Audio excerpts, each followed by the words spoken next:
আসসালামু আলাইকুম। কেমন আছেন আপনারা সকলে? আমি ভালো আছি। আমার আজকের রেসিপি চিংড়ি পোলাও।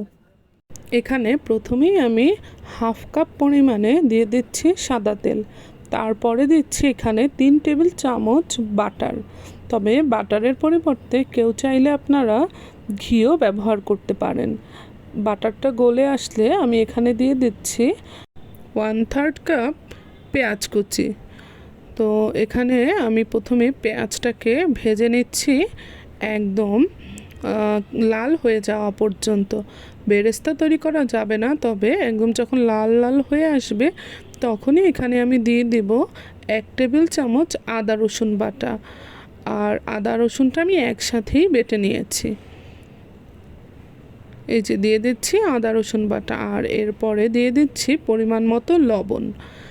আদা বা রসুন বাটা দেওয়ার সাথে সাথেই যদি লবণটা দেওয়া যায় তাহলে কিন্তু আর এটা ছিটকায় না।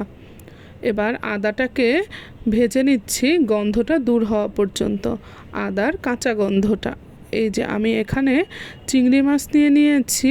চিংড়িটার শরীর থেকে আমি খোসাটা তুলে নিয়েছি, তবে কিন্তু লেজটা ফেলে দেইনি, কারণ দেখার সৌন্দর্যের জন্যে। এরপরে এখন এই যে দিয়ে দিচ্ছি চিংড়ি মাছগুলো দেওয়ার সাথে সাথেই এগুলো রং পরিবর্তন করে হয়ে যাবে। আর এরপরে আমি একে একে দিচ্ছি মশলা। এখন এখানে দিয়ে দিচ্ছি 1 টেবিল চামচ মরিচ গুঁড়া।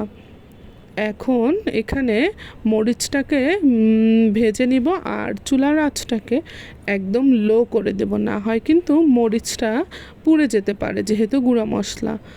এখন এখানে আমি দিয়ে দিচ্ছি 1 চা চামচ পরিমাণে গোলমরিচের গুঁড়া।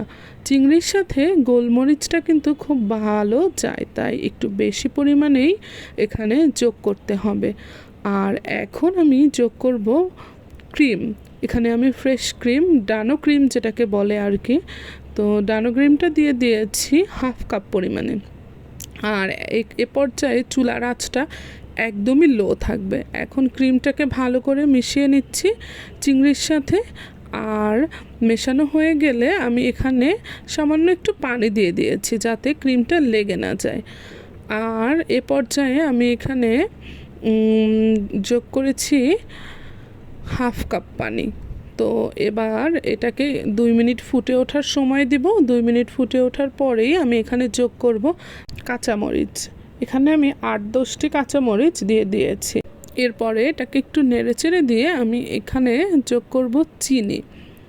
এই পোলাওটা কিন্তু খেতে একটু মিষ্টি মিষ্টি স্বাদের হয়, তো এখানে আমি 2 চা চামচ পরিমাণে চিনি যোগ করেছি।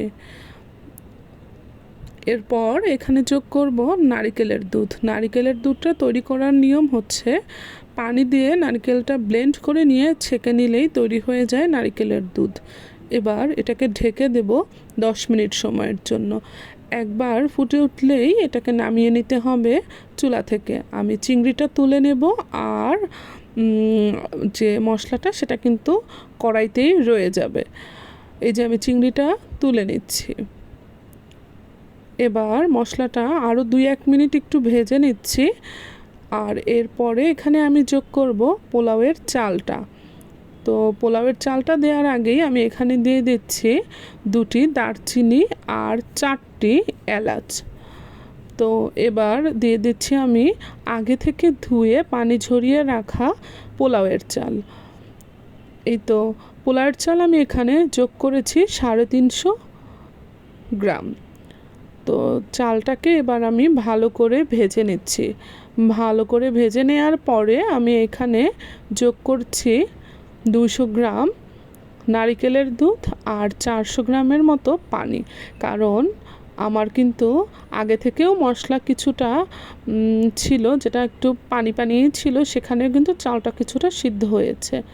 তো এবার আমি ওই যে চিংড়ি মাছটা যে তুলে রেখেছিলাম সেই চিংড়ি মাছটা মিশিয়ে দিচ্ছি, আর মিডিয়াম আছে এটাকে ঢেকে রাখবো।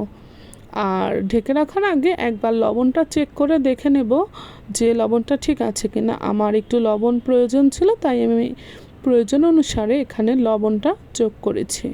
এই তো এবার ঢেকে এটাকে রান্না করে নিলেই পানি শুকানো পর্যন্ত তৈরি হয়ে গেল দারুণ স্বাদের চিংড়ির পোলাও। আল্লাহ হাফেজ, টাটা।